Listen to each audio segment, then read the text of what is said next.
Hello दोस्तों, कैसे हो आप लोग। अगर आपको ये मोटिवेशनल वीडियो अच्छी लगे, लाइक करना ना भूले और आपकी लाइफ बदल जाएगी। ऐसे ही वीडियो हम लाते रहते हैं। तो चलिए स्टार्ट करते हैं। आज की स्टोरी है कर्मों का कष्ट भोगना ही होगा। एक राजा बड़ा धर्मात्मा, न्यायकारी और परमेश्वर का भक्त था। उसने ठाकुर जी का मंदिर बनवाया और एक ब्राह्मण को उसका पुजारी नियुक्त किया। वह ब्राह्मण बड़ा सदाचारी, धर्मात्मा और संतोषी था। वह राजा से कभी कोई याचना नहीं करता था। राजा भी उसके स्वभाव पर बहुत प्रसन्न था। उसे राजा के मंदिर में पूजा करते हुए 20 वर्ष गुजर गए। उसने कभी भी राजा से किसी प्रकार का कोई प्रश्न नहीं किया। राजा के यहाँ एक लड़का पैदा हुआ। राजा ने उसे पढ़ा लिखा विद्वान बनाया और बड़ा होने पर उसकी शादी एक सुंदर राजकन्या के साथ करा दी। शादी करके जिस दिन राजकन्या को अपने राजमहल में लाए, उस रात्रि में राजकुमारी को नींद न आई। वह इधर उधर घूमने लगी। जब अपने पति के पलंग के पास आई तो क्या देती है कि हीरे जवाहरात जड़ित मूठे वाली एक तलवार पड़ी। जब उस राजकन्या ने देखने के लिए वह तलवार म्यान में से बाहर निकाली, तब तीक्ष्ण धार वाली और बिजली के समान प्रकाश वाली तलवार देखकर वह डर गई। वह डर के मारे उसके हाथ से तलवार गिर पड़ी और राजकुमार की गर्दन पर जा लगी। राजकुमार का सिर कट गया और वह मर गया। राजकन्या पति के मरने का बहुत शोक करने लगी। उसने परमेश्वर से प्रार्थना की कि हे प्रभु, मुझसे अचानक ये पाप कैसे हो गया। पति की मृत्यु मेरे ही हाथों हो गई।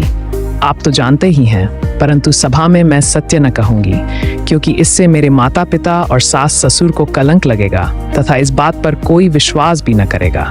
प्रातःकाल में जब पुजारी कुएं पर स्नान करने आया तो राजकन्या ने उसको देखकर विलाप करना शुरू किया और इस प्रकार कहने लगी, मेरे पति को कोई मार गया। लोग इकट्ठे हो गए और राजा साहब आकर पूछने लगे, किसने मारा है। कहने लगी, मैं जानती तो नहीं कि कौन था, परंतु उसे ठाकुर जी के मंदिर में जाते देखा था। राजा समेत सब लोग ठाकुर जी के मंदिर में आए तो ब्राह्मण को पूजा करते हुए देखा।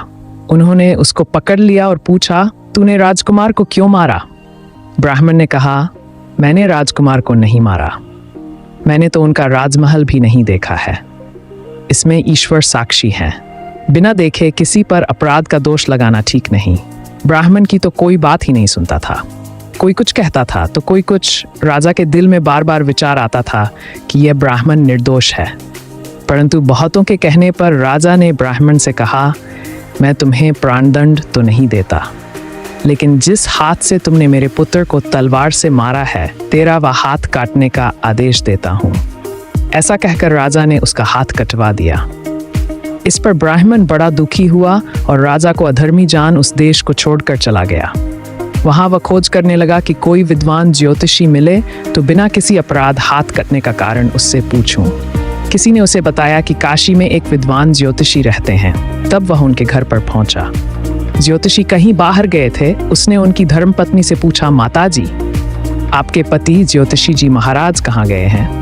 तब उस स्त्री ने अपने मुख से अयोग्य असह्य दुर्वचन कहे, जिनको सुनकर वह ब्राह्मण हैरान हुआ और मन ही मन कहने लगा कि मैं तो अपना हाथ कटने का कारण पूछने आया था, परंतु अब इनका ही हाल पहले पूछूंगा। इतने में ज्योतिषी आ गए। घर में प्रवेश करते ही ब्राह्मणी ने अनेक दुर्वचन कहकर उनका तिरस्कार किया, परंतु ज्योतिषी जी चुप रहे और अपनी स्त्री को कुछ भी नहीं कहा। तदनंतर वे अपनी गद्दी पर आ बैठे। ब्राह्मण को देखकर ज्योतिषी ने उनसे कहा, कहिए ब्राह्मण देवता, कैसे आना हुआ। आया तो था अपने बारे में पूछने के लिए, परंतु पहले आप अपना हाल बताइए कि आपकी पत्नी अपनी जुबान से आपका इतना तिरस्कार क्यों करती है।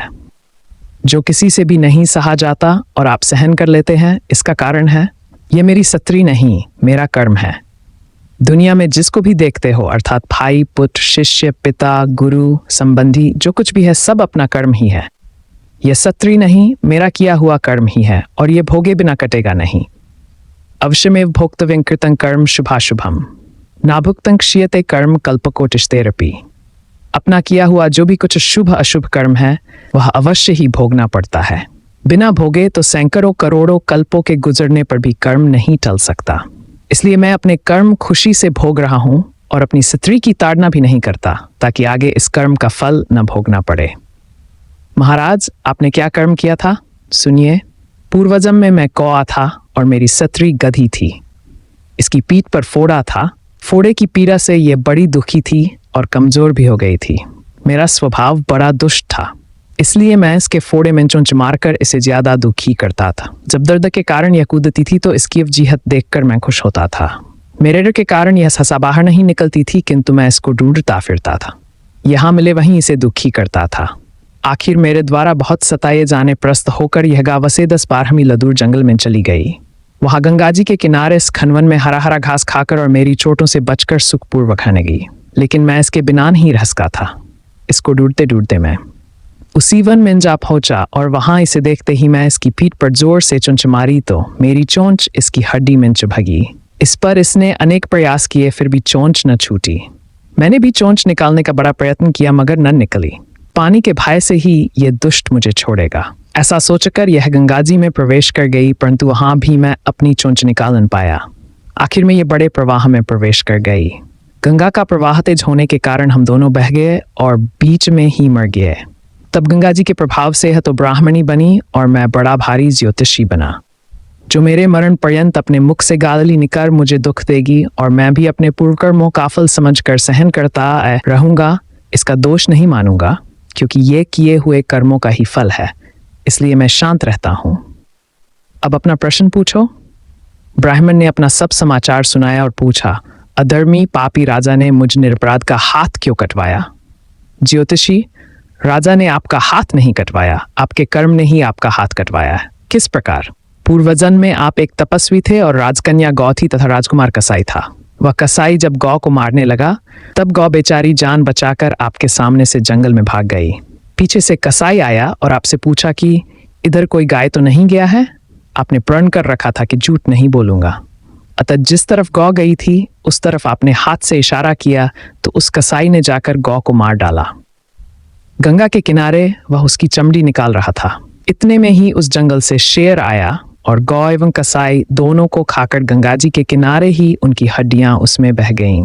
गंगा जी के प्रताप से कसाई को राजकुमार और गौ को राजकन्या का जन्म मिला, एवं पूर्व जन्म के किए हुए उस कर्म ने एक रात्रि के लिए उन दोनों को इकट्ठा किया।